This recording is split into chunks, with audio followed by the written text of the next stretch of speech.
Buenos días amigos, bienvenidos a un nuevo capítulo de este gran podcast. El día de hoy nos acompaña Jorge Guerrero. Bienvenido, Coque. Muchísimas gracias, Hernán, por la invitación. Y nada, espero que esta ocasión podamos conversar temas que también les pueda ser útil a las personas que nos estén viendo y también escuchando. Así que muchísimas gracias. Bueno, Coque o Jorge se dedica al trabajo en el diseño de interfaz de usuario, así que estaremos hablando un ratito acerca de eso. Estaremos hablando también de teoría de colores, estaremos hablando de cómo es vivir en Santiago, cómo también es trabajar de la casa, dado que actualmente Coque se encuentra trabajando desde su casa, al igual que yo. Y esperamos que esta conversación sea entretenida, sea de su interés. Tenemos algunas anécdotas que contar también, así que esperamos que disfruten de este capítulo.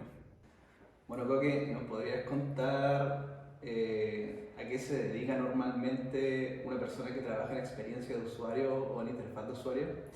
Sí, por supuesto. Y antes de comentarte acerca de lo que hace un diseñador de experiencia de usuario, quiero contarte un poco la historia, de dónde viene el término Sí. y el área de experiencia de usuario. Entonces, ah, nos vamos al 1900, en donde en plena la segunda revolución industrial Sí. Comienzan a utilizar muchas máquinas. Claro. Entonces, estas máquinas debían ser fáciles de usar porque tenían que trabajar rápido para producir más. Entonces, al tener este concepto de fácil de usar, tuvieron que crear como metodología para que los trabajadores, ¿cierto?, trabajaran más rápido y así producir más. Y desde ahí como que parte un poco el tema de la experiencia de usuario, porque se habla también de ergonomía, que ergonomía básicamente son tres factores de los que se incluyen para que se dé una buena ergonomía, que son el ambiente de trabajo. Segundo está la persona, el humano, ¿cierto? Y está la máquina. Entonces, para poder producir más, tienen que estos tres factores trabajar en conjunto. Claro. Y así también lograr un buen producto y un buen servicio. Oye, increíble que algo que venga de hace tantos años atrás, imagínate ya más de 120 años, siendo que normalmente cuando una persona habla de experiencia de usuario, casi siempre en estos últimos años se relaciona al uso de software o al uso de aplicaciones, en Claro. nuestro caso en el celular o de programas del computador. Es extraño hablar de experiencia de usuario desacoplándose un poco de ese tema, siendo que, como dices tú, la experiencia de usuario es algo que va mucho más allá del software. Va mucho más allá. Sí. Claro, y parte en esos años y ya después también podemos verlo cuando aparecen ya los primeros aparatos de comunicación, como es el telegrama, el telégrafo. Entonces también esos aparatos que debían ser de un uso fácil para poder usarlo, ya sea como para la persona que recibe el mensaje, como también para quien lo envía. Entonces, ya después de esos años, ¿cierto?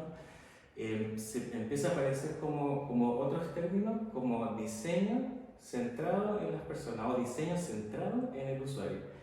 Y ahí vemos algunos servicios como Disneyland, ¿cierto?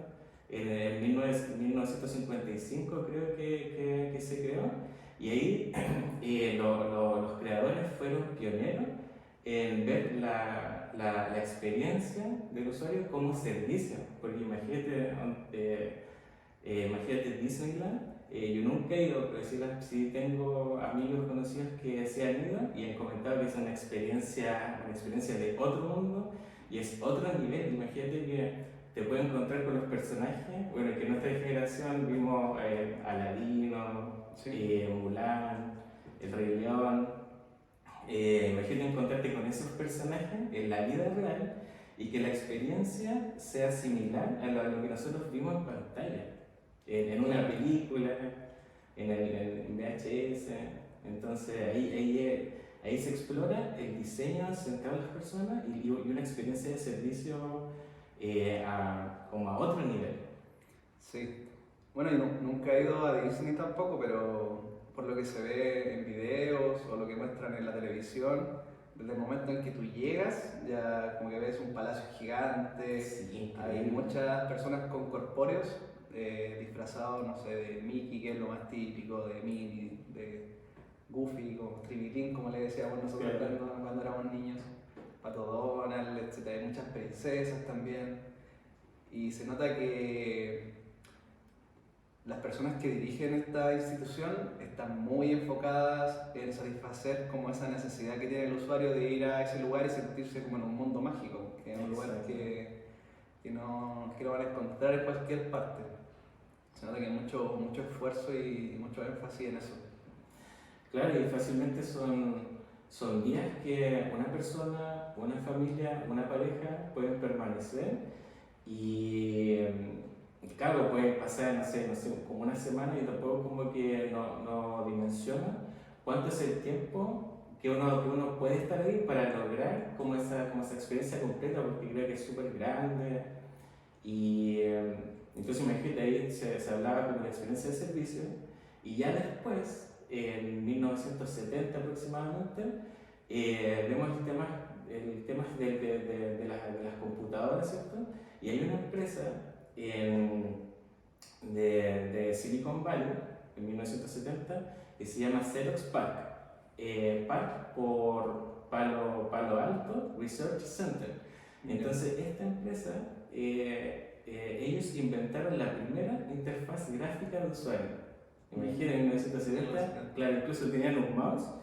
Y yo vi un mouse en un par de fotos en internet y era un mouse, por ejemplo, como de madera, y se veía algo así como un prototipo, un prototipo. muy artesanal. Claro, como muy artesanal, pero en ese tiempo lo podían utilizar, podían navegar por la interfaz que ellos tenían, la interfaz gráfica de usuario, y a eso me refiero, por ejemplo, a las ventanas que nosotros vemos en las laptops, en los computadores, en los botones y, y los menús de navegación. O sea, como que en ese tiempo ellos ya habían hecho ciertas investigaciones con personas y las computadoras para poder navegar en esta interfaz y bueno, por lo que dicen también algunos textos, ellos no sabían qué hacer con esa interfaz porque tenían su computador, Claro.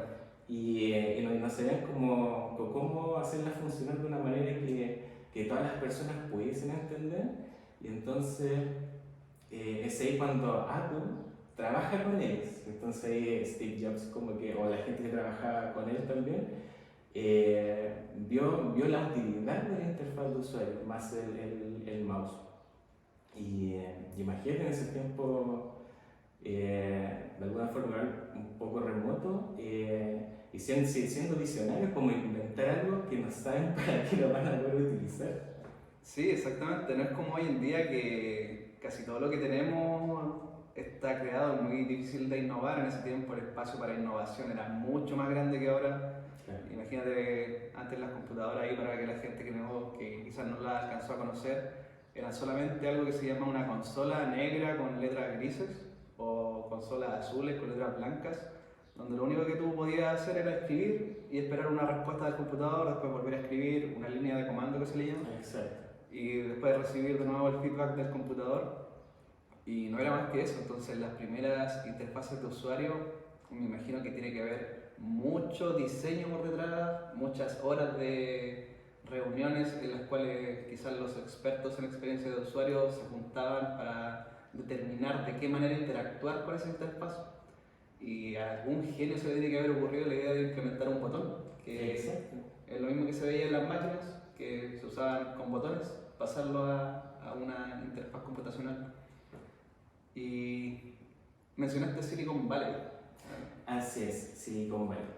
Incluso, de hecho, hay una persona que es como de ejemplo en el área de diseño de experiencia de usuario o el diseño centrado en las personas, que se llama Donald Norman.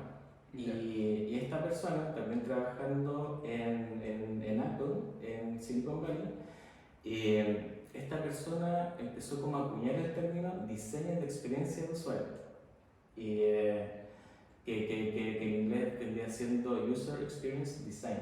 Entonces, él asimismo se llamaba, creo que era arquitecto en diseño de experiencia, como algo así. Yeah. Y él también decía que su misión era poder darle a la interfaz el uso debido para las personas que estaban enfrente de la computadora. Y él empezó como a investigar con el grupo de personas que trabajaban con él, y hasta que después ya, hoy en día, ellos tienen una agencia que es súper grande, que se llama NN Group, si mal no recuerdo, y ellos hacen mucha investigación hoy en día.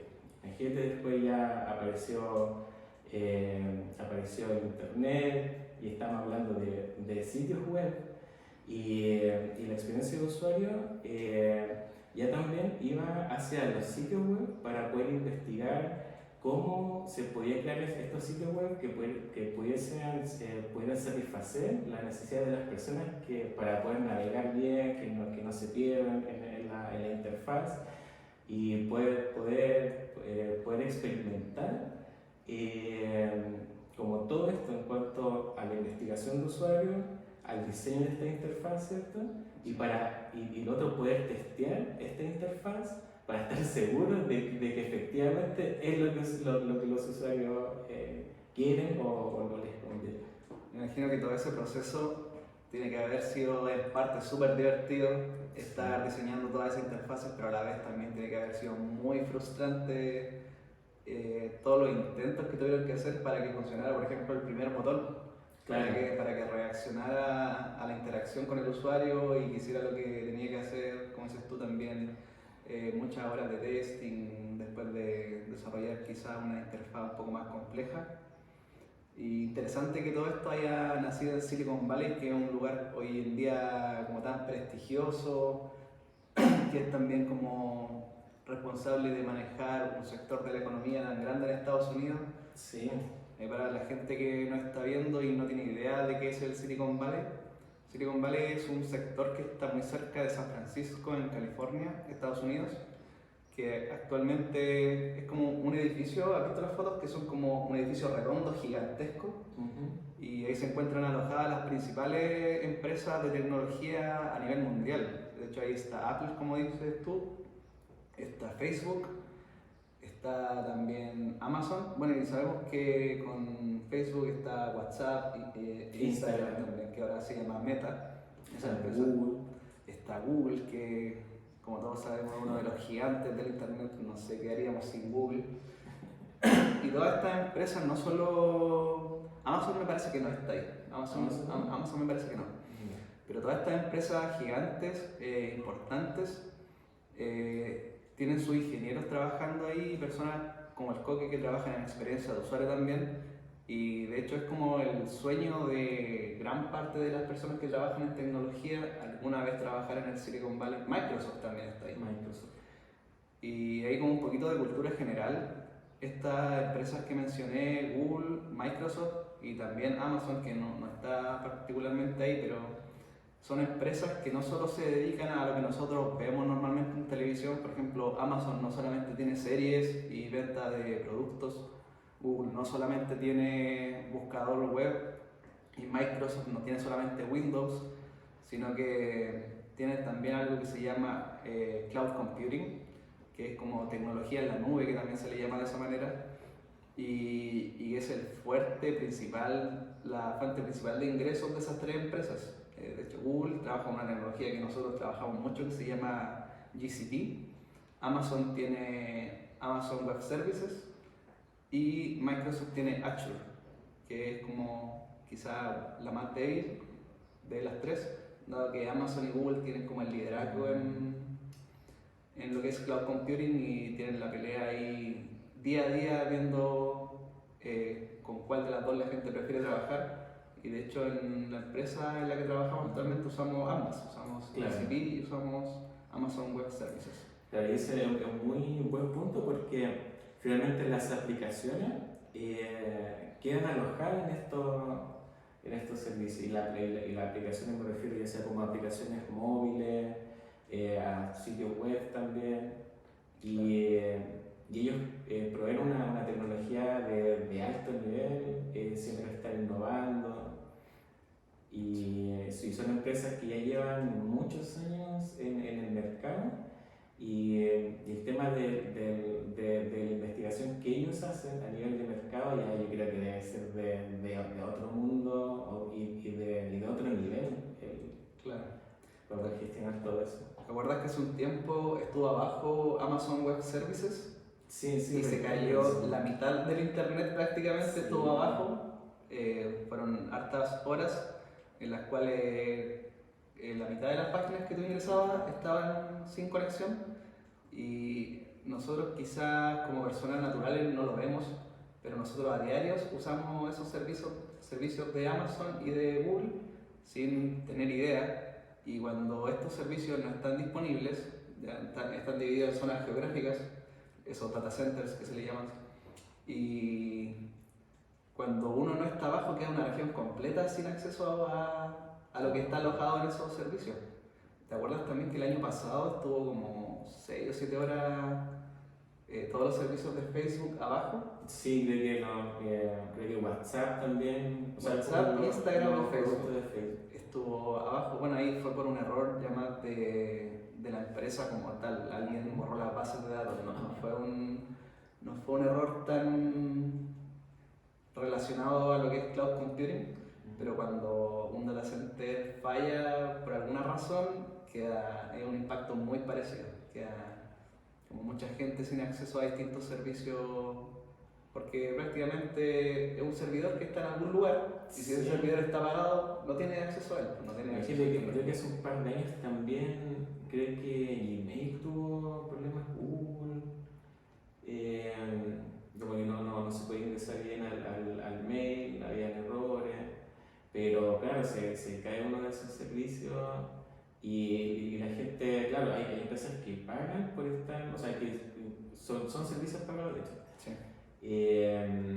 Que pagan por estar ahí y su presencia fácilmente en algún momento puede, no sé, como desprestigiarse por estar abajo, ya sea un par de horas, ya sea una hora, 10 minutos.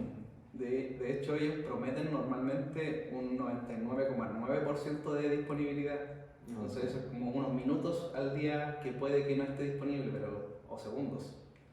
¿Cachai? Entonces, ellos prometen una disponibilidad súper alta y rara vez se ha visto estos casos de que Amazon Web Services o de Google Cloud Platform no estén disponibles. Es algo muy extraño y, como te digo, se divide en zonas geográficas. Entonces hay servidores normalmente en Europa, en Estados Unidos, en India, en Australia, y si hay algún servicio que no está abajo pueden redireccionar el tráfico a otra región. Entonces por eso tienen siempre una alta disponibilidad. Ya tienen como un respaldo también que... Sí, de hecho en cada región hay algo que se llama región y algo que se llama zona. Y en cada región, que es como lo más grande, tienen dos zonas. Una zona A y una zona B, o un sitio S y un sitio P, que le llaman también de primario y secundario. Y así lo hacen para ingeniárselas de que siempre haya disponibilidad o el 99,9%, que es lo que ellos prometen. Por eso rara vez las aplicaciones grandes están abajo. Es muy extraño como lo que pasó con Facebook, por ejemplo, que fue un error no de cloud computing, sino que fue un error de una persona que trabaja en base de datos que borró una base de datos de producción en lugar de una de desarrollo, y por eso estuvo tanta hora abajo. Les costó mucho salir de ese error. Fueron como 6 horas. Yo me di cuenta porque no tuve acceso a WhatsApp. Me metí a WhatsApp, mandé un mensaje, no llegaba, pensé que era mi celular.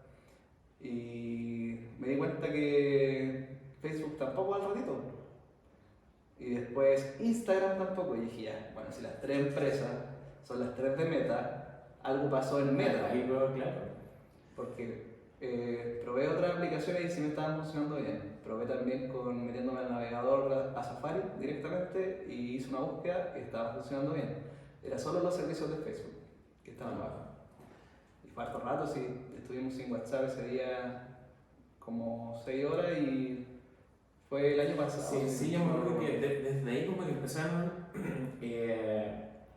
como a viralizar como otras aplicaciones de mensajería, como Telegram, creo que había otra también, creo que se llama Line, recuerdo, pero la gente empezó a descargar esa aplicación porque yo me acuerdo que para estar en el trabajo eh, y, y las personas, mis compañeros en ese tiempo, hablaban de otras aplicaciones y también prometían como la seguridad, creo que se iba a caer. Y fueron, no sé, yo creo que en ese momento también tuvieron como algún auge en su uso. Sí, de hecho Telegram todavía se usa bastante. Si no existiera WhatsApp, yo creo que Telegram... Igual es buena aplicación Telegram, yo ¿La tienes la sí. usado?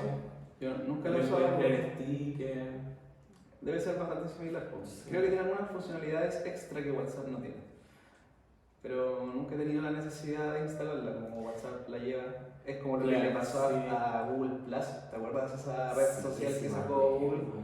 La sacó intentando hacerle la competencia a Facebook, pero Facebook ya estaba en el trono y no lo pudo sacar de él. Sí, si mal no recuerdo, yo tuve un perfil en Google Plus y traté como de actualizarlo, ponía cosas, subía cosas, pero no, como que nunca, claro, como tú dices, nunca pegó No. como fue Facebook. Sí, porque la mayoría de la gente, en mi caso también lo pensé, si ya existe Facebook y funciona bien y tiene todos los usuarios ya que se necesitan para interactuar, ¿para qué me voy a meter a una red social que tiene prácticamente lo mismo, quizá unas pequeñas funcionalidades extra, pero que no tiene casi nada de usuarios? Pues sí. Que había algo medio confuso en la navegación, yo me acuerdo. A veces Sí. llegaba a una parte y no sabía cómo devolverme. Sí, era extraño. Yo me acuerdo que no era necesario crearte una cuenta. Si tenías una cuenta de Google, como Claro. de Gmail, podías ingresar inmediatamente. Y una vez, no me acuerdo si por error o ingresé, y sí, era distinto. Sí, era distinto. Estábamos demasiado acostumbrados a Facebook, yo creo. Y eso le pasó a una mala jugada, pues después de algunos años de intentarlo, ya se dio por vencido y dijo, no le vamos a ganar a Facebook y de gallo. Hay una serie súper buena, bueno, antes estuvimos conversando de la serie Silicon Valley, que es de comedia, es del HBO, si mal no recuerdo. No tenía idea que era de comedia, pensaba que era Sí. como seria, como de Mr. Robot. Es como The Big Bang Theory, así como de comedia. Claro, es de comedia. Y el tema, claro, esos son unos muchachos que viven allá, trabajan en empresas grandes, así como incluso hacen muchas parodias a Google. Sí. Y como que se quiere apoderar de todo. Y la cuestión es que estos muchachos inventan como un algoritmo y que como que ellos ven la luz ahí. Entonces, con el tiempo se crearon una startup y están estas empresas como tipo Google, no recuerdo su nombre de esta corporación, como que quiere saber lo que están haciendo, como también para una especie como de robarle, quitarle este algoritmo, porque ellos empiezan a ser conocidos y empiezan a ver que funciona súper bien, entonces está siempre como la pelea entre las startups, ¿cierto? Y ya las que son grandes corporaciones. Claro. Sí, de hecho, gracias a cómo está la tecnología hoy en día y la informática, una pequeña startup puede transformarse quizá en un año o en meses en una empresa multimillonaria, como le ha pasado a Uber, como le ha pasado a WhatsApp, como le pasó a Spotify o Angry Birds, el juego de los pajaritos. También pues eran 4 personas que quisieron hacer el juego y de hecho ellos contaron que fue como su intento 50 de un juego casi, el que vio la luz. Hicieron más de 49 juegos. Imagínate, ¿cuánto tiempo, cuántos años tuvieron desarrollando? Sí. Y lograron ver la luz gracias a ese juego y ya sabemos lo exitoso que es, sacó películas, peluches, juguetes y han ganado mucho dinero gracias a esa idea que eran 4 jóvenes que habían estudiado 3 informática y uno diseño gráfico, me parece, Claro. o algo así. Y gracias a eso pudieron hacer ese juego que se hizo popular a nivel mundial. Me acuerdo que salió por ahí por el año 2007, 2008, cuando estaban recién como saliendo los smartphones. Sí, Era uno de los juegos más populares. claro, 2007-2008, ahí, claro, yo recién me metí a estudiar diseño gráfico en ese entonces.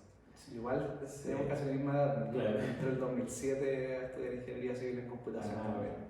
Por eso me acuerdo de ese año, que mi primer smartphone lo tuve en el 2008, si no me equivoco. Ah, ok. Y se podía descargar ese jueguito. Era bastante entretenido. Buenísimo. ¿Cuántos años dura la carrera de informática? Sí, la ingeniería informática dura 5, ingeniería civil en computación dura 6. Son 2 semestres más, donde te meten como algunos ramos más orientados como a la administración, ¿cachai? Ah, ok. O manejo de proyectos también. Ya, porque en diseño gráfico normalmente son 4 años. Claro. Sí, son 4 años ya, y claro, donde ellos pasan ramos como o alguna asignatura de color, de materiales, textura, la teoría del color,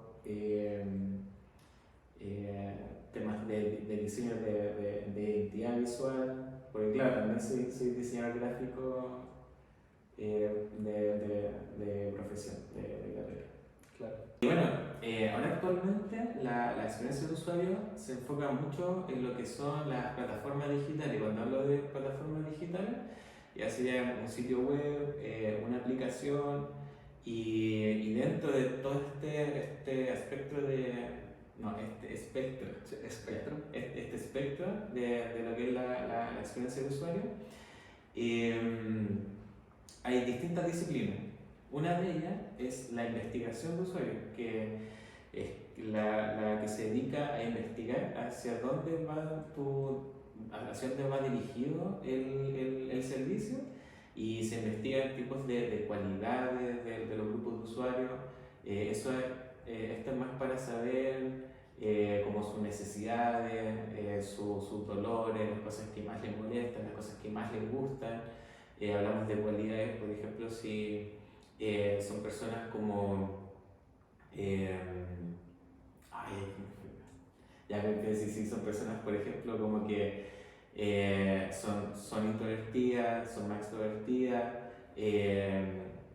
son más familiares, son poco familiares, o más, como más independientes o menos, pero eso básicamente como investigarlos para darle una solución como más enfocada hacia ellos. Claro. Oye, y hablando un poco de eso, nosotros sabemos que hay distintos tipos de usuarios.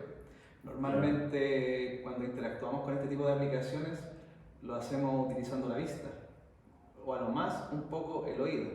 Pero hay personas que son ciegas, hay personas que tienen daltonismo, y para las personas que no les suene el daltonismo es esa condición que tienen las personas de que no pueden percibir los colores de la misma manera que lo hace una persona que tiene sus ojos, podríamos decirlo así, de una manera como un poco más normal. Que tú sabes que los ojos tienen unas células receptoras de luz que se llaman bastones y otras que se llaman conos. Y cuando esos bastones y esos conos funcionan de forma normal, tú puedes percibir un espectro de colores que podríamos decir que percibe la mayoría de las personas, donde el color de más baja frecuencia que percibimos es el rojo, y por eso se le llama ultra rojo a los colores bajo el rojo que tú no puedes ver, porque sí existen, pero no son visibles para nosotros. Y por el otro lado, por el extremo de los colores con frecuencia más alta, está el color violeta o morado, que la luz ultravioleta, perdón, está el infrarrojo, que es bajo el rojo, y el ultravioleta, que son los colores que están más allá del violeta, que tienen una frecuencia más alta, pero que tampoco la podemos ver. Pero las personas con daltonismo, alguno de sus conos o sus bastones no funciona bien, y eso hace que no perciba los colores de la misma manera que lo hacemos nosotros, por ejemplo. Hay personas daltónicas que tienen problemas para distinguir el verde del rojo, que es como el daltonismo más común. Hay otras personas que tienen problemas para ver los azules, que de hecho se les confunde el verde con el azul también. Hay otras personas que tienen problemas para ver los colores rojos y ven como todo en una escala así como de amarillos y azules, pero sin rojo. Y así, estuve leyendo un artículo súper interesante de daltonismo y nombra 4 tipos de daltonismo que son como los más populares. Y el primero que te comentaba es el problema de las personas que no distinguen bien el verde del rojo. Y los demás son los otros colores primarios que tienen algún grado como de no poder verlos. Y hay casos más extremos, que eso ya para nosotros que vemos en colores es un poco más triste, que son personas que ven solo la escala de grises, ¿cachai? Que tienen problemas en sus conos y no ven ningún color excepto gris. Como lo mismo cuando ponemos una foto en blanco y negro, que le llamamos así, ven de esa manera siempre. Y como ven algunos animales también, solo en escala de grises. Y de verdad es como triste tener una vida gris para alguien que ya ve colores. Para ellos ya siempre ha sido así. Imagínate tener estas condiciones visuales y tú nombraste las personas que no pueden ver o que tienen baja visibilidad. Entonces, claro, ahí se entra un tema que también viene siendo parte de la experiencia de usuario, ya cuando es una experiencia de usuario a nivel como a nivel masivo, a nivel de que las empresas deben entregar un servicio ya para todos y todas. Entonces se testean estas aplicaciones con personas que tienen ciertas discapacidades. Claro. Y claro, por ejemplo, si nosotros hacemos hoy en día, si nos tapamos los ojos y nos decimos, ya, a ver, mira, métete a Facebook y con los tapadores del computador. No podríamos hacerlo. Por ejemplo, claro. Si nos tapamos los oídos, tampoco podríamos escuchar un video, la música de un video. Y no sabríamos qué está pasando. Entonces, por eso hay empresas que están apostando, por ejemplo, Netflix, si bien creo que les falta mucho en temas de accesibilidad, pero sí está incorporando otros estilos de audio, como audio más descriptivos para personas que no pueden ver mucho, o las personas ciegas. Está insertando estos audios como descriptivos en las series, en las películas, porque claro, hay series que son demasiado visuales, son demasiado visuales que tienes que estar atento, prestar mucha atención, pero claro, las personas que ya tienen problemas de visión, como tú decías, se pierden toda esa experiencia, o ver un meme, ¿cómo pueden hacerlo? Entonces, claro, para eso, una vez que ya se investigan a estos usuarios, ¿cierto? Pasa a la etapa de jerarquía de contenido, un poco de lo que se llama UX Content y arquitectura de información, en donde también ese contenido tiene que ser entendible por todos y todas, y también las jerarquías tienen que tener la jerarquía necesaria para que se pueda entender todo ese contenido. La navegación, que es una navegación en donde no pueden quedar estancados las personas. Por ejemplo, imagínate, ahora los diarios online, uno ingresa y al tiro te sale un pop-up y de repente, o sea, si no es con la tecla escape, claro, tienes que clicar la cruz, pero claro, como quieren que tú veas esa publicidad con la tecla escape, algunos no te dejan salir y te tienes que quedar. Y para eso, por ejemplo, las personas que tienen este problema de visión que mencionaba, hay una herramienta de asistencia que van describiendo todo lo que se ve en la pantalla, ya sea en una pantalla de una laptop, un computador y en el dispositivo móvil. Y por ejemplo, en la pantalla del computador hay unos comandos que tú vas apretando siguiente, o atrás, o puedes ver un menú, o sea, te puedes desplegar un menú con enlaces, o la jerarquía, como te habla, que es súper importante el tema de la jerarquía, y poder poner en la interfaz interfaz, el diseñador y el desarrollador, una jerarquía que se base en títulos y párrafos. Entonces, Claro. estas aplicaciones de asistencia que van leyendo todo lo que sale en la pantalla, la persona también puede presionar un comando y se despliega este menú, que la navegación es por encabezados también, y tiene una navegación que es por los links, por los enlaces o por menús principales. Entonces todo eso, cuando se desarrolla el sitio web o la aplicación, debe estar el código debe estar marcado. Claro. Y para que esto lo puedan leer.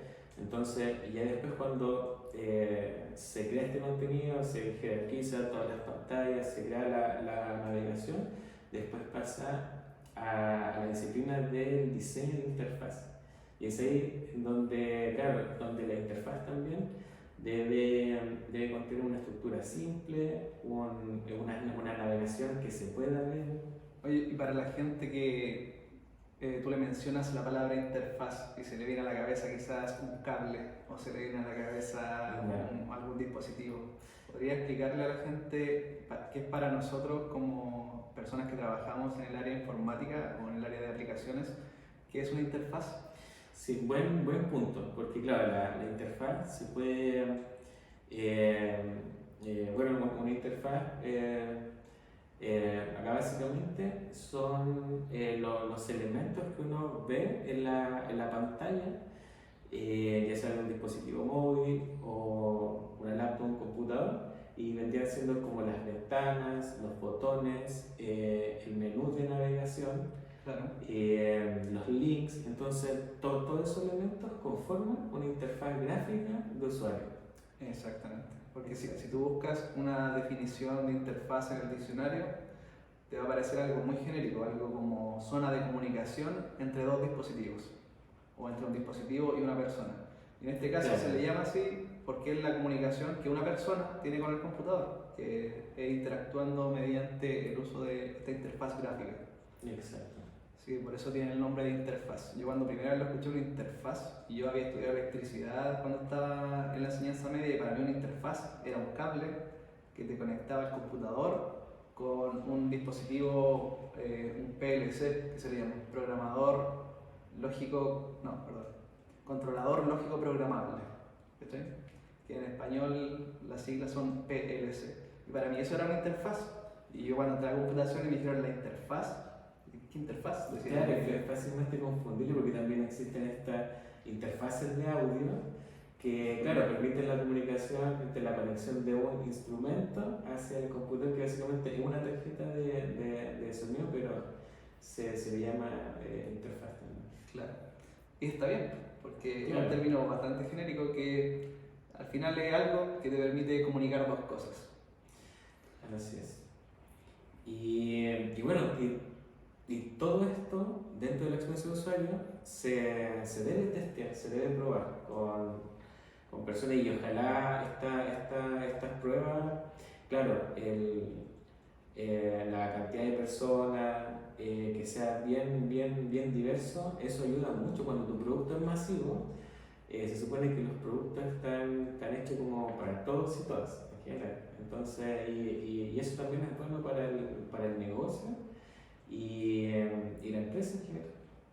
Sí, yo recuerdo hace unos meses atrás que hicieron una charla e invitaron a una persona ciega en la empresa, ¿te acuerdas? Sí. Y fue súper interesante. De hecho, yo pensaba que las personas ciegas tenían como acceso mucho más limitado a las interfaces, que no podían acceder a cada punto de la interfaz gráfica. Y ahí me di cuenta que no era tan así, como esta persona se manejaba pero espectacularmente con su teléfono, que además de todo es táctil. Y yo quedé impresionado de cómo una persona sin poder ver podía ser capaz de todo lo que hacía, por ejemplo, en el navegador. Claro, ahí era impresionante. Sí, pueden usar toda la aplicación, incluso creo que él comentaba, incluso igual aprovecho de mandarle un saludo, un abrazo grande a Guillermo, quien hasta el día de hoy nos acompaña en todas estas cosas como de accesibilidad web, porque ese es el término, que vamos haciendo en la empresa en donde trabajamos. Entonces, claro, él se maneja muchísimo, tiene su día a día normal, incluso él también habla acerca de la accesibilidad, habla acerca de las empresas que tienen sus productos digitales que no son tan accesibles, como también habla de las empresas que sí lo están haciendo bien. Entonces, claro, esa brecha entre las personas que tienen discapacidad y los sitios web o las aplicaciones cada vez se está cortando porque están llegando hacia las personas para que usen sus productos. Incluso el iPhone, él dice que Apple tiene herramientas de asistencia más maduras que Android, porque Android igual las tiene. Sí. Entonces el teléfono, el iPhone se transforma en, no, por ejemplo, la interfaz que nosotros normalmente vemos, en donde vamos navegando, vamos buscando la aplicación, su teléfono, su pantalla es negra. Su pantalla es negra y se transforma en la pantalla, por ejemplo, a ver si mal no recuerdo, como que tiene zonas en la pantalla. Una zona que es como para el menú principal, otra zona que es para la bandeja de aplicaciones, pero su pantalla es negra. Sí, es choqueante, sí, pero tiene toda la lógica del mundo. Sí. Claro. Como una persona ciega no tiene sentido que tenga colores, que tenga brillo. Sí, tiene lógica que solamente sirva para interactuar, no le sirve para visualizar nada, claramente. Es impactante, uno nunca se pone en el lugar de otras personas, la verdad, con discapacidad, muy poco. Sí. Por ejemplo, en mi caso como desarrollador, bueno, yo estoy más especializado en el área de backend, que es como lo que normalmente las personas no ven. Sí he trabajado con frontend, que es como trabajar con interfaz de usuario, pero nunca me ha tocado trabajar muy de cerca con accesibilidad web, solamente con interfaces de usuario genéricas. Obviamente intentando tener una buena jerarquía, como dices tú, pero para eso están ustedes, que son los que la diseñan. Oye, cambiando un poquito el tema, mencionaste hace un ratito teoría de colores. ¿Es algo que tuviste en diseño gráfico cuando estuviste estudiando? Sí. Incluso hay una asignatura, bueno, que en ese tiempo se da, no sé si ahora, que se llama color. ¿Ya? Para que, o sea, yo creo que se debe dar, quizás le puedes cambiar el nombre, que sí, pero claro que se da. Y entonces ahí nos pasan la teoría del color y vemos, por ejemplo, cuando los colores, cuando una persona ve un color, cómo se manifiesta, qué es lo que percibe. Por ejemplo, en la psicología del color, hay términos como que son generales, que están asociados. Por ejemplo, bueno, blanco y negro no son colores, entonces que el blanco es la adición de luz, que cuando entra toda la luz ya se forma ese blanco. Sí. Y el negro es la sustracción de todos esos colores. La ausencia de luz. En la ausencia de luz, exactamente. Entonces, claro, por ejemplo, el negro en ciertos contextos puede ser elegante, pero como también puede ser como algo oscuro, como algo tenebroso. Claro. Y bueno, el blanco también pasa lo mismo, que puede ser como algo como más puro, ¿cierto? En temas de religión está la paloma, que es blanca, la paloma pura. Entonces, claro, como que eso evocan y hay gamas de colores, eso, por ejemplo, los colores, por ejemplo, un poco más frío, el azul, si mal no recuerdo, un poco más serio, un poco más corporativo, si uno quiere tener, por ejemplo, si vemos las marcas de los bancos, algunos que siempre vemos, como que notamos el color azul que se visualiza mucho más. Claro. O el rojo, que es un llamado a la acción, que te indica algo como alerta. Sí. Y así tú me contabas que también Sí, es algo de teoría del color, he investigado, leído. sí, pero más que nada como cultura general, no es algo que estuvimos viendo en la universidad en ningún ramo. Había escuchado lo mismo que has mencionado de los colores, el negro, que es como la ausencia completa de luz, el blanco, que sería como la luz completa con todos los colores en todas sus frecuencias, y la descomposición de los colores, que es como la típica, como las poleras de Pink Floyd, o cuando pasa la luz blanca por un prisma Claro. y se descomponen todos los colores del arco iris, que cada color tiene su frecuencia. Y de hecho, amigos, ahí para los que nos están viendo en la casa, lamento informarles que los colores no existen, son solo una representación que hace nuestro cerebro de la frecuencia, de cómo se capta la luz. No es más que eso, no es que realmente una cosa sea de un color. Por ejemplo, no sé, este polerón negro, el tuyo que es como azul marino, las cosas reflejan una luz y eso es de lo que se forma el color. No es que algo sea de un color, depende mucho de la fuente. En este caso estamos con luz blanca, pero si la luz es de otro color, si la luz es azul o si la luz es roja, por ejemplo cuando vas a la disco y hay luz azul y luz ultravioleta, las poleras blancas se ven como un celeste brillante. Claro. Entonces depende mucho de la fuente y es algo que en un principio cuesta como familiarizar porque uno piensa que las cosas son de colores y realmente no es así, eso es solo un reflejo de luz. No. La otra vez estuve escuchando a un youtuber y tiktoker, bueno, creo que ahora se salió de YouTube, Javier Santaolalla se llama, y él es físico y tiene doctorado en física y ha estudiado harto física cuántica, y él explicaba que la luz es partícula y también es onda, son las dos cosas.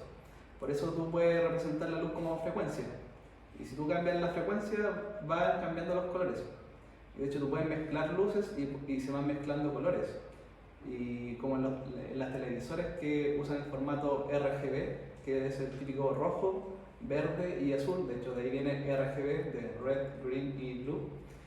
Y mezclando esos tres colores de luces, tú puedes formar cualquier color. Por ejemplo, en la televisión tú puedes ver cualquier color, incluso hasta el blanco, si es que activan los tres en la misma, como con la misma potencia, por así decirlo, se ve blanco. Y ahí van mezclando, bueno, tú estás súper familiarizado con ese tema al diseñar interfaces de usuario.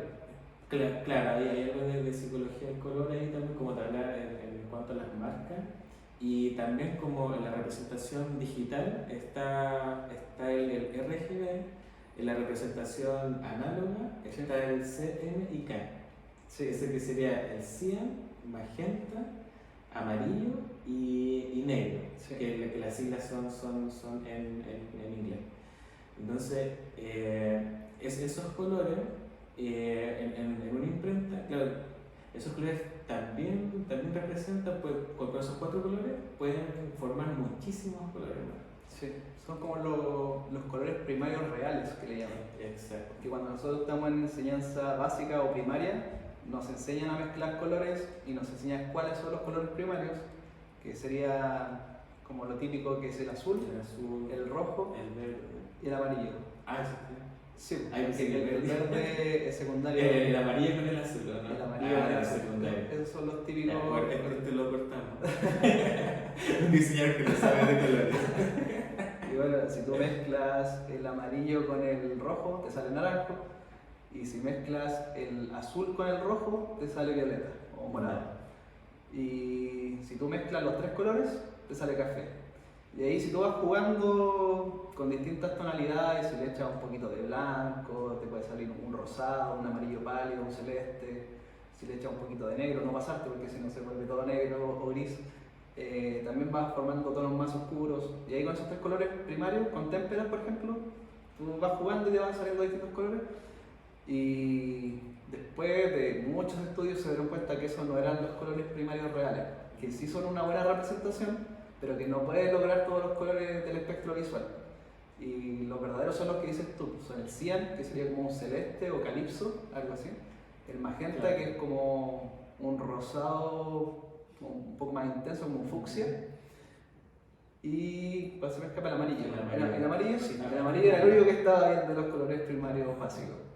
Y a eso se dieron cuenta que tenían que agregarle sí o sí el negro. porque sin el negro no podían formar la gama completa.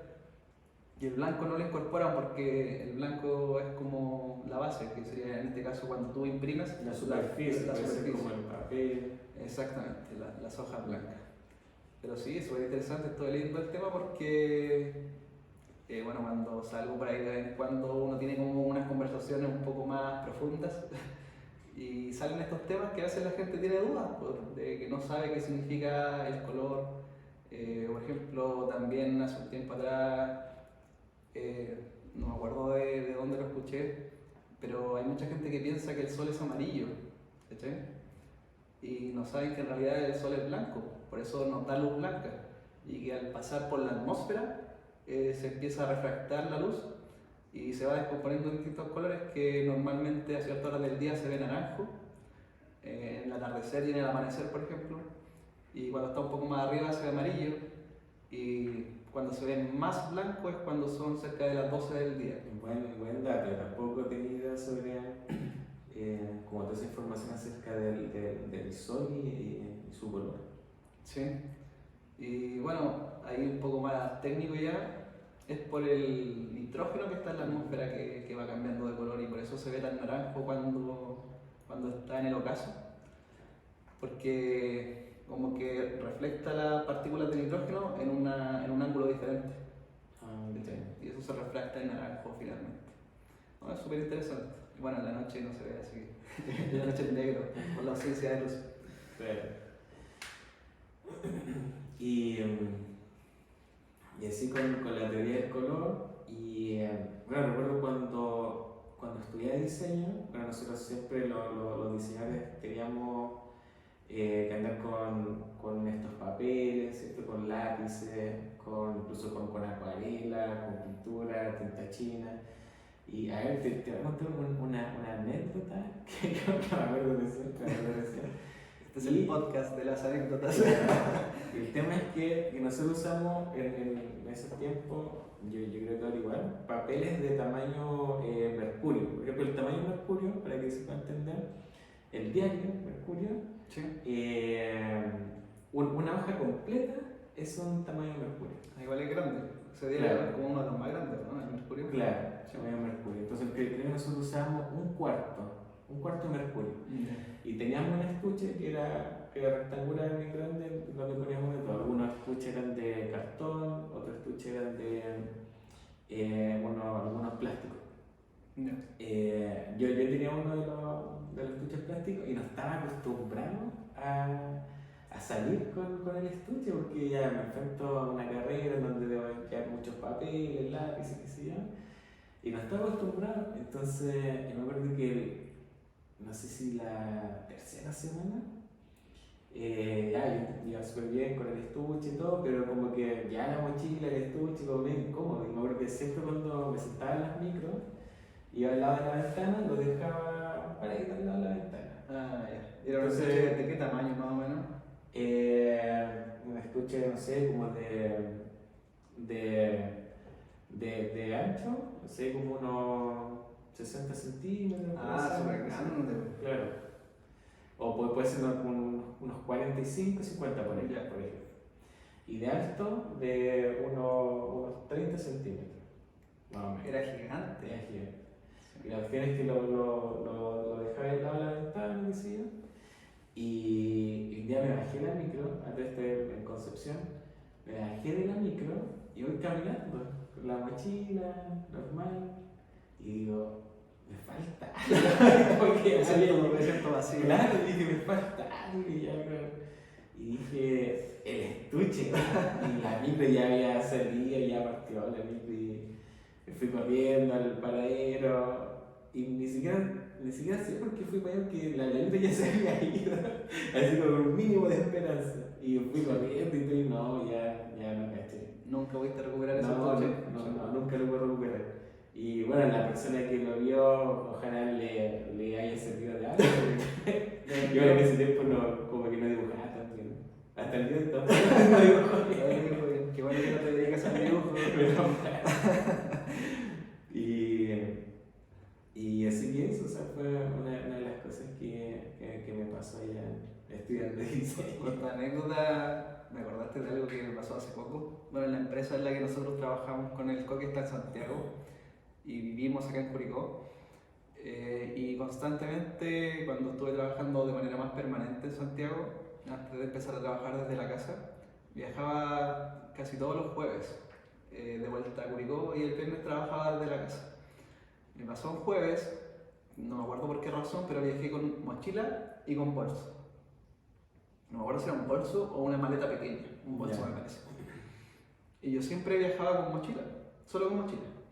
Entonces voy, me subo al bus, dejo el bolso y dejo la mochila como en un lugar no tan cercano, no me acuerdo porque parece que el bolso lo dejé un poquito más lejos y la mochila como la tenía con el computador la dejé en los pies. Okay. Y ya todo bien. Acá en Curicó cuando llego yo no me bajo en el terminal porque el bus pasa relativamente cerca de mi casa, así que me bajo en un sector que está cerca de la Alameda de Curicó. Y ya, tomo mi mochila, como no estaba acostumbrado a andar con bolso, me bajo y apenas me bajo, parte el bus, el bolso. Chuta, el bolso. Y dije, ya, ¿qué hago? Pido un taxi, porque igual al bus le tomaba como 10 minutos llegar de ese lugar al terminal. Estaba, no sé, aproximadamente como a unas 12 cuadras más o menos, o 10 cuadras del terminal. Y la pensé, si me voy corriendo, alcanzo a llegar junto con el bus. Y era súper Pero tarde. justo, ¿no? Claro, sí. Pucha, a ver, en 10 cuadras, no sé, tenéis como un poquito más de 1 kilómetro, eso es como 1 kilómetro, un poquito menos de 1,5 kilómetros. Y se dando cuenta, dije, ya, sí, cuando salí a correr, corría como 1 kilómetro en 6 minutos más o menos, dije, Yo creo que llego. información ahí. Sí, lo pensé, unos 30 segundos lo pensé que hacer. Y era súper tarde, entonces el bus ya no llegaba al terminal. El bus dejaba a la gente afuera del terminal y se iba. ¿Cachai? Ya. Entonces yo dije, tengo que correr sí o sí, porque si llamo un taxi, que llegue el taxi, se va a demorar. Así que me puse a correr con la mochila con el computador en la espalda. Y al principio no me fui corriendo tras el bus, sino que me fui corriendo como por un sector donde podía llegar un poquito más rápido. Ya. Para llegar al terminal más que nada, porque si intentaba alcanzar el bus no lo iba a alcanzar. Así que me puse a correr. Corrí, no sé, no alcancé a correr tanto a mi máxima velocidad, así que corría un poco, después trotaba. Después corría otro poquito, después trotaba. Y así, la cosa es que alcancé a llegar al terminal al mismo tiempo que el bus. Justo, llegué y llegué al bus. Buenísimo. Y como que el acomodador me reconoció, como que me dijo, ¿qué pasó? Que te habías bajado allá. Y yo todo agitado, transpirando, no me acuerdo si era verano o primavera, pero hacía calor. La mochila. Sí. Digo, ¿sabes qué, amigo? Se le quedó el bolso y lo vine a buscar. Y baja una señora, me dice, ¿usted se le quedó el bolso? Sí, yo lo vi cuando usted lo dejó y después se bajó y no lo sacó. Y el auxiliar del bus me dijo, tiene que esperar que todos bajen y si nadie lo saca, o si ve que si alguien lo saca, vemos porque desconfiaba, ¿no? Sí, podía desconfiar. Yeah. O sea, más que desconfianza era como por protocolo. Okay. Así que me dijo, esperemos que todos bajen y si nadie lo saca, lo saca el tiro y si alguien baja con él, vamos a tener que preguntarle qué es lo que tiene adentro para que confirme que es suyo. ¿Ya? Así que todos bajaron y nadie lo sacó. Así que ahí lo saqué y todo cansado, transpirando y había pensado también en llamar a mi papá para que me fuera a buscar en su auto y fuéramos al terminal. De hecho me parece que lo llamé y no estaba en la casa. Así que no me puedo ayudar y ahí tomé la decisión de ir con ¿Era correr o correr? Correr o perder el bolso.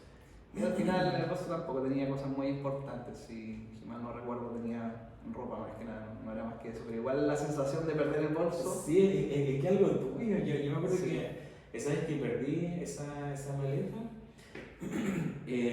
tampoco incluso creo que no tenía ningún trabajo así como que tuviera que presentar, ¿cachai? Pero si era algo tuyo, pues, o sea, al menos yo me sentía algo más liviano. Recordé que estaba se me quedó en la micro.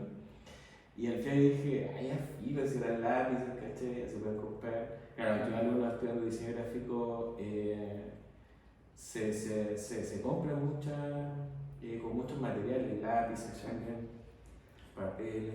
Es algo que yo agradezco de la carrera de informática, que lo único que necesitaba era un computador. Y a lo más, una hoja de esas de cuadernillo, ¿No? que en los primeros años tuve que entregar algunos informes de código escrito para escribir programas a mano. Nos pidieron un tiempo eso, hacer algo que se llama pseudocódigo, que no es código tal cual, pero son formas como de escribir instrucciones, como algoritmos. Pero nada más que eso. El resto de la carrera, solo computador. Así que me compré, si mal no recuerdo, el segundo me compré un computador, un portátil. Y el primero de la carrera estuve con un computador de la casa solamente. Bueno, Y yo no sé cómo, ahora con memoria, no sé cómo lo hice para sobrevivir, no me acuerdo si fueron 2 años y medio o 3 que no tenía internet en la casa. Estuve estudiando ingeniería civil en computación sin internet, solamente con un computador de escritorio, que el primer año y sin internet. Entonces después cuando me compré el laptop en segundo, trabajaba más que nada en la universidad porque ahí sí tenía internet. Bueno, y descargaba las guías, descargaba todo lo necesario. Después me iba a la casa y seguía como programando, pero solamente con el contenido que tenía en la cabeza. No podía buscar nada por Google porque no tenía internet. O si era muy extremo, tenía que ir al ciber que estaba al frente de mi casa. Y así, ahí hubo harto auge de cibercafé. Sí, mucho. De hecho, ahora están muertos. Y en esos años no, era mucho, no sé si como del 2000, 2002 en adelante. Y ahora habrá durado hasta como el 2011, 2012. Y de hecho, con un compañero de universidad queríamos hacer un ciber en la casa de mi papá, que en ese tiempo estaba desocupada. Y nos picó el bichito por hacer ese emprendimiento y al final nunca lo llevamos a cabo, y menos mal que no lo hicimos porque años después ya empezaron a morir los ciber. Sí. Sí, pero estaban en todos lados, eran como especies de panadería. Y que tú vas a una esquina, era Sí. panadería, era como básicamente lo mismo. Bueno, después de estudiar en Concepción, diseño gráfico, me vine hacia Curicó y acá estuve trabajando alrededor de un año en una imprenta. Y después de eso, me fui a Santiago a trabajar.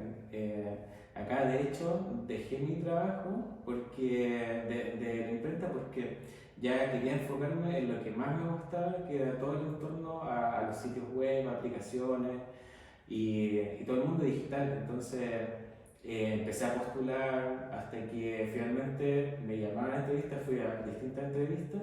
Así que ya en el 2012 ya pude vivir en Santiago, viví con varios amigos en diferentes lugares. Entonces, al tener amigos allá y poder vivir con ellos, se me hizo un poco más fácil la vivencia. El tema de los traslados también en metro, que yo jamás había andado como tanto en metro. Claro. Y bueno, fue como una experiencia súper linda y viví, no sé, alrededor de 8 o 9 años en Santiago. Y haciendo contraste con la vida acá en Curicó, en cuanto a ventajas y desventajas, ¿qué podrías mencionarnos? ¿Qué ventajas tiene vivir en Santiago? ¿Qué desventajas? Las ventajas es que puedes encontrar de todo y, por ejemplo, no sé, quieres ir al cine y tienes distintos cines donde cambiar en Curicó. Claro. Creo que en ese tiempo había uno. Ahora hay 2, y en ese tiempo 1, sí. Claro. Entonces como que había pocas opciones y tenías como los horarios de solamente esa opción. Cambio Santiago, claro, tenía o sea, hay un montón de cine, entonces te tenías para regodearte, el tema de la comida también. Bueno, ahí fue en donde empecé ya como claro, mientras trabajaba y todo, me daba cierto lujo ir a ciertos restaurantes a comer mejor o para poder probar a comer más rico. distintas comidas. Sí. En temas de discotecas también. hay mucho, entonces uno se puede recorrer. ¿En qué sector de Santiago estuviste viviendo? Yo viví en distintas partes y de las que más me marcaron, donde viví con amigos también, fue en Santiago Centro y en Ñuñoa, en donde Ya. fueron las dos partes que más me gustó también y me marcaron más que nada porque en Santiago Centro viví con amigos y ya después en Ñuñoa empecé a arrendar solo y claro, yo fui haciendo como esta vida de santiaguino, pero los pros de allá era eso, como que tenías mucha variedad de todo, y altas horas de la noche, Claro. y los contras, de repente el ruido, como que Sí, había mucho ruido. Me acuerdo que en ese tiempo vivía, el departamento daba hacia la avenida, y era un departamento, no sé, de 19 pisos, de 20 creo, daba hacia la avenida, y una de las avenidas principales que era Vicuña Maquena. claro. Entonces el flujo de micro era constante Horrible el ruido. y es todo el día en la noche. Pero fíjate, o sea, uno se acostumbra al final. Sí. Uno se acostumbra, yo igual me pude acostumbrar, pero claro, cuando venía para acá a visitar a mi mamá, a la familia en general, la tranquilidad de repente en la noche Sí. no se escuchaba, pero nada. De repente los perros que ladran, ¿cachai? Pero. Hace escuchar esa frase típica, además que si la he escuchado, que dice, uno no valora lo que tiene hasta que lo pierde. Claro, Y sí, uno acá cuando está en totalmente. Curicó no se da cuenta de la tranquilidad que hay en la noche y el silencio hasta que se va a vivir a Santiago, un lugar así con más concurrencia de gente. Porque en Santiago, sobre todo en Santiago Centro, es verdad de que el ruido casi no descansa. Si tú estás en la noche, pasa una ambulancia, pasan los bomberos, Sí, una persona gritando. ¿Te pasó en alguna ocasión pero eso es que habitual, hay gente sí. gritando a las 2 3 de la mañana, durmiendo y de repente alguien se pone a gritar y se escucha todo para arriba? No importa si está en el piso 15. A mí me tocó vivir en el piso, en el 11, en el 15 y en el 16. Ya. Y el ruido se escucha igual en todos los pisos, ¿no? Que estés más arriba o más lejos del suelo no significa que no vas a escuchar el ruido, rebota y se escucha igual. Yo alcancé a vivir 5 años en Santiago y en cuanto a los pros o a las ventajas también, que está como todo conectado, puedes llegar en metro a cualquier parte o si no quieres ir en metro puedes ir en Uber o micro. La variedad de las cosas, como tú decías, también es una ventaja. Lo que sí, en cuanto a las desventajas, el tema de la delincuencia. Por suerte nunca me tocó vivir un hecho de algún asalto o algo, pero sí se da mucho. Y también como desventaja la cantidad de gente que anda en el metro o en las Sí, micros. por sobre todo en el metro, porque, En el metro sí. porque creo que antiguamente viajaba muy poca gente en metro y mucha gente en micro, pero actualmente ya el metro es el transporte que es indispensable. Sí. Y principal. Y principal, yo me acuerdo que las veces cuando ya dejaba de funcionar una línea, no, era caos así, pero total. Sí. En Baquedano tú llegabas y de repente el metro no pasaba y tenías que salir y caminar onda varias cuadras para Sí. poder encontrar una micro, los taxis llenos. Y si vives en Santiago Centro y trabajas más hacia arriba, hacia el sector de la cordillera, El el oriente. sector oriente, sí o sí tienes que tomar en algún momento la línea 1, que es la línea roja. Claro. Y es la línea más caótica donde siempre hay más gente. Cuando yo llegué a vivir a Santiago, también llegué a vivir a Santiago Centro, llegué a vivir con el Felo, el Felipe. Ahí un saludo al Felipe. Felo, Felipe. Pronto vamos a grabar un capítulo con el Felipe. Ah, también, buenísimo. y llegué a vivir con él. De hecho, me iba por un mes y terminé viviendo ahí 1 año y medio. Me aguantó el Felo, así que gracias por eso, Felo. Y tenía que tomar la línea 1 en la mañana, que es cuando se va llena hacia arriba. Claro. Y después de vuelta en la tarde se viene llena hacia abajo también, así que siempre con el metro lleno, siempre. Y en verano transpirando porque en ese tiempo el aire acondicionado no funcionaba tan bien en el metro, ahora está mejor. y mucha gente, si te tienes que ir apretado aunque no quieras.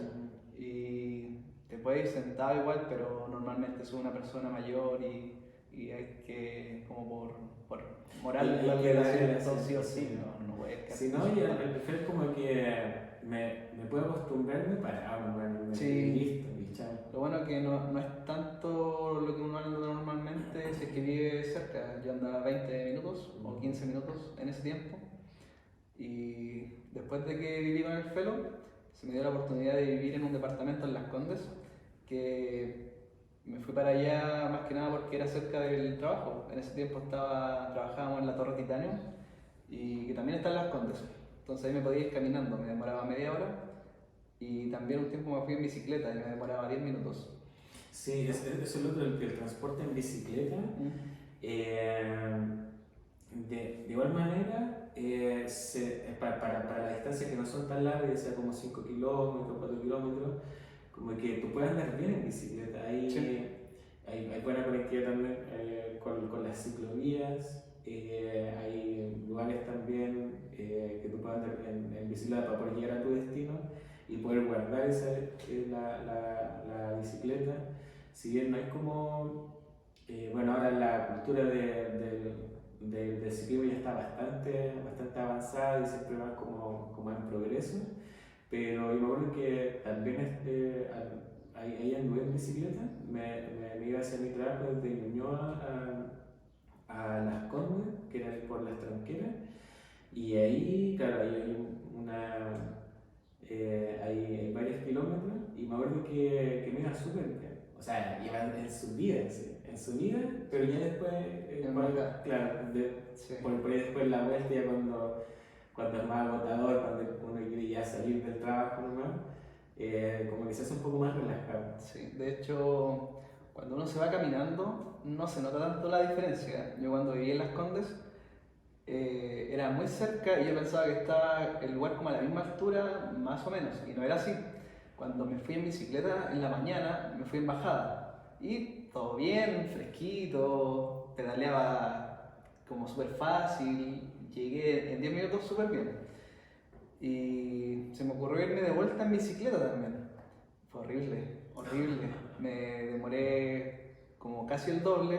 Llegué todo transpirado, me costó un esfuerzo llegar Sí, sí, sí, allá. la subida se nota Se nota en bicicleta y en 2 o 3 caminando te cuadras, se nota. juro que nada, no noté ninguna diferencia. Según yo, estaban a la misma altura porque era cerca, sí, como te digo, era media hora, 25 minutos caminando. Pero en bicicleta no, fue horrible, sí, mucho calor, aparte que también era ese tiempo primavera, si mal no recuerdo, llegando casi al verano, como un mes de noviembre. Y no, fue horrible subir en bicicleta. Y no era una bicicleta tan buena, era de esas verdes que se arrendaban en Las Condes. Ya. No, esa bicicleta como que tuvieron una innovación grande y todo, pero Sí. al principio eran súper malas, súper pesadas esas bicicletas. Ya después fueron mejorando. No era muy buena. Sí. Y en general, ¿tú recomendarías vivir en Santiago para alguien que quiere hacer carrera allá? Yo sí, sí, igual recomiendo Santiago. Bueno, yo llegué muchos años allá. Y aunque ahora, claro, estoy viviendo en Curicó, hago mi trabajo de acá y todo, pero sí recomiendo tener una experiencia en la capital de Chile. Sí. Otra ventaja que se me olvidó mencionar es el tema de los sueldos. En Exacto. Santiago tú Por puedes eso uno ganar, viaja también, claro, como a buscar trabajo. sí, puedes ganar fácilmente el doble o hasta incluso el El triple triple. trabajando en lo mismo, la misma Sí. carrera, la misma especialidad y trabajando las mismas horas de trabajo. Claramente en Santiago te va a salir más el arriendo, pero al final la diferencia cuenta, sí, es muy distinto. Claro, yo por ejemplo acá, claro, ganaba un sueldo y cuando me fui a Santiago lo dupliqué. Entonces, claro, ahí está Sí, la oportunidad. Claro, igual gastaba porque toca ir solo o con gente que poder pagar los arriendos, los servicios básicos. yo cuando me Y todo. fui a Santiago, al tiro recibiendo un buen sueldo también, no había trabajado en Curicó como informático, pero después sí estuve haciendo algunas investigaciones y en ese tiempo no era tanta la diferencia, era como un 80% lo que te pagaban acá en Curicó de lo que pagaban en Santiago, pero porque en ese tiempo yo era un recién egresado, era un entry. Y en la empresa en la que estamos nosotros actualmente, tú vas siendo promovido con los años, dependiendo de tu desempeño también. Entonces, después de 2 años de trabajar en Santiago, ya el sueldo se hizo el doble de lo que era un sueldo acá en Curicó. Y después, si sigues trabajando, se puede lograr hacer incluso el triple.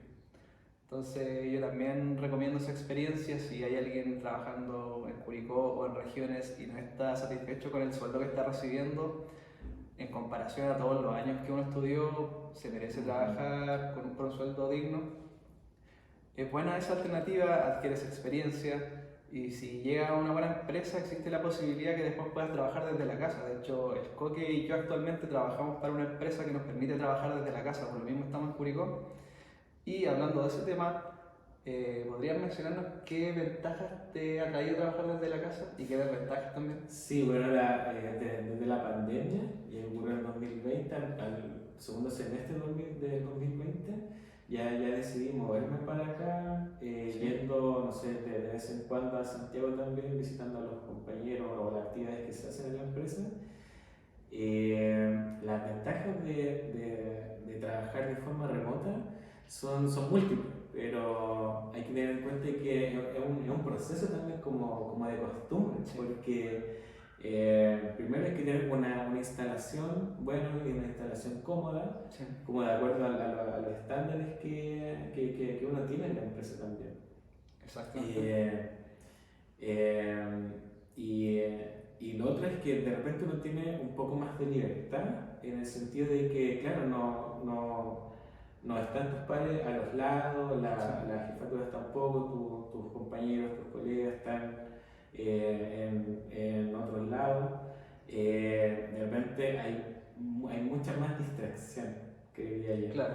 Pero entonces, claro, después uno se va acostumbrando a todo esto y va formando su propio ambiente. Al principio, por ejemplo, fui pasando por etapas. En pandemia en Santiago ya trabajamos con mi hermano, que era con quien vivía en ese tiempo, y teníamos nuestro escritorio, trabajamos como súper bien. Ya después cuando me mudé hacia acá, tenía un espacio un poco más reducido, pero me movía ya desde el patio, porque claro, ya no estaba en departamento, desde el patio, estaba en una pieza con un escritorio, después me bajaba al living, o de repente iba como a otra zona de la casa, y así me iba moviendo, pero sí, ahora necesito como ese espacio fijo en donde tener distintas pantallas, donde tener como todo más a mano. Entonces, claro, son como etapas que uno tiene que ir pasando para poder adecuarse y poder estar bien, estar cómodo trabajando. Y uno de los pros es, o sea, que hay una movilidad que, por ejemplo, yo estoy con mi familia y los veo todo el día, entonces, claro, para mí si bien hay harto tiempo trabajando, pero estamos al lado, o sea, yo puedo bajar, puedo conversar un rato con mi madre, puedo subir, puedo conversar con mi hermano, puedo estar trabajando. Entonces creo que eso es bueno, y tener una buena conexión a internet es lo fundamental. Sí, eso ha sido uno de los pros como que más valoro del trabajo remoto.